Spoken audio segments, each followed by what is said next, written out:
హైవ్యూర్స్. న్యాయం చచ్చిపోయినట్టు కొంతమంది, న్యాయం ఇక దక్కదని కొంతమంది, ఇంకొంతమంది రకరకాలుగా మాట్లాడుతున్నారు. కానీ సుప్రీంకోర్టు ఇచ్చిన తీర్పు అయ్యేసరికి గణేష్ గోల్డ్ తాకట్టులో ఉన్న బంగారాన్ని విడిపించి కొనబడును. సంప్రదించండి 9966651144. జస్టిస్ గవాయ్ ఆ బెంచ్ మొత్తం త్రిసభ్య ధర్మాసనం ముగ్గురు జడ్జిలు ఇచ్చిన తీర్పు కాబట్టి ఇంకా చాలామంది ఏం మాట్లాడలేక ఇది కూడా మరో ఐఏఎస్ మేర హత్య కేసే. కలకత్తా డాక్టర్ హత్య కేసులో శిక్ష పడిన సంజయ్ రాయ్ని కూడా త్వరలో విడుదల చేస్తారు. ఇక మన దేశంలో న్యాయం జరిగేది ఎప్పుడు ఏంటి అని చెప్పేసి తెగతగా మాట్లాడుతున్నారు ఈ మూమెంట్లో ఈ జనరేషన్కి. ఎందుకంటే 2014 జనవరిలో జరిగిన ఇన్సిడెంట్ ఇది 2025 అంటే 11 సంవత్సరాల తర్వాత వచ్చినటువంటి తీర్పు. ఓ రకంగా 11 సంవత్సరాల వచ్చిన తీర్పు కాదు, ఆల్రెడీ 2014 ఇన్సిడెంట్ జరిగింది. 2015లో లోయర్ కోర్టు తీర్పు ఇచ్చింది. దానిలో 2018లో ముంబై హైకోర్టు కూడా ఓకే చేసింది.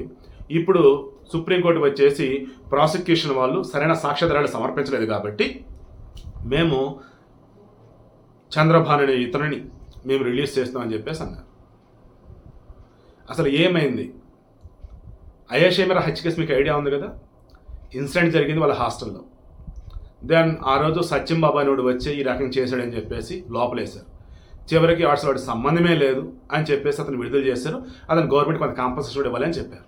ఇక్కడ వచ్చేసి సీన్ రీకన్స్ట్రక్షన్ చేసినప్పుడు అండ్ ఆ అమ్మాయి చెందిన బిలాంగింగ్స్ ఏవైతున్నాయో ల్యాప్టాప్, బట్టలు అండ్ రిమైనింగ్ మరికొన్ని వస్తువులు వీడి దగ్గర, వీళ్ళ యొక్క సిస్టర్ నీటి దగ్గర, అందరి దగ్గర దొరుకున్నాయి.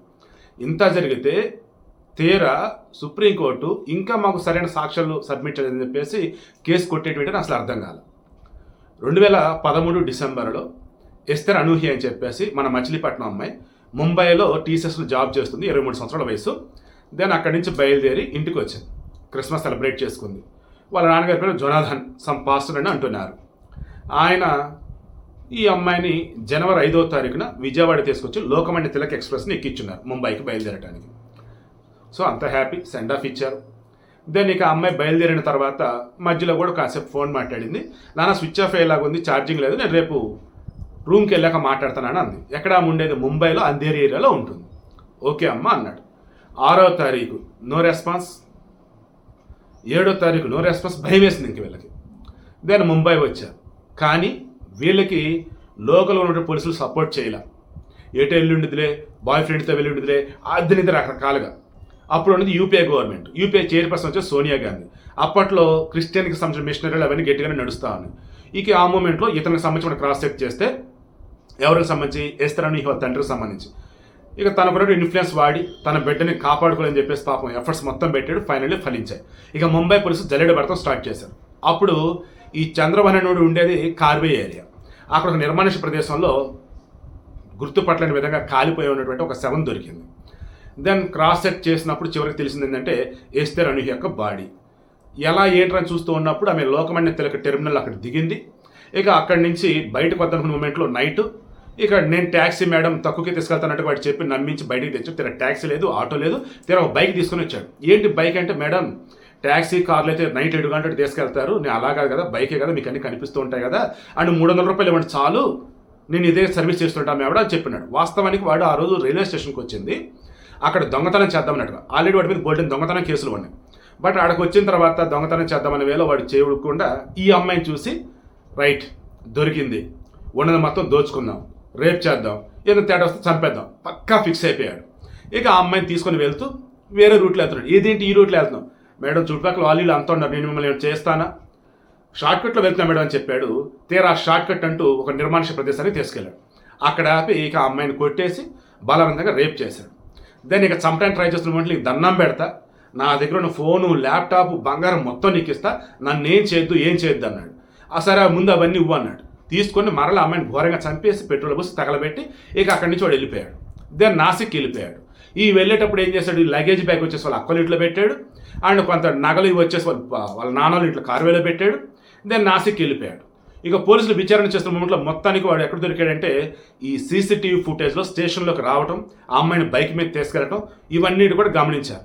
వాడి రిలేటివ్స్, బంధువులు ఎవరు ఏంటని కూడా ఫోన్ ప్రకారం డేటా మొత్తం తీస్తే వాడు నాసిక్లో ఉండడం తేలింది. అది కూడా ఎలాగా, కార్వే వచ్చినప్పుడు చెక్ చేసి ముంబైకి వచ్చినప్పుడు రిటర్న్ ఎక్కడికి వెళ్ళాడు ఏంటని చెక్ చేస్తే అప్పుడు వీడే వాడని తేలింది. ఇక పట్టుకొచ్చారు. మార్చి 3, 2014 అరెస్ట్ చేశారు. ఇక ఆ తర్వాత విచారణ సాగింది 2015లో మహిళా కోర్టు, స్పెషల్ కోర్టు వాడికి ఉరిశిక్ష విధించింది. దాని వీడి తరఫున లాయర్లు హైకోర్టుకి అప్రోచ్ అయ్యారు. ముంబై హైకోర్టు కూడా వీడు తప్పు చేశాడు, ఎట్టి పట్ల వీడిని వదిలేదు లేదు అని చెప్పేసి వాడికి ఉరిశిక్ష కన్ఫర్మ్ చేశారు. ఇది 2018లో. ఆ తర్వాత మరలా సుప్రీంకోర్టుకు వచ్చారు.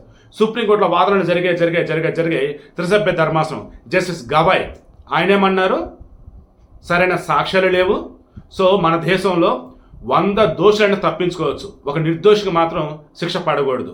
అలా ఇతను ఇందులో ఇరికించారు తప్ప ఇతను అది చేయలేదు అని చెప్పేసి అతను రిలీజ్ చేశారు.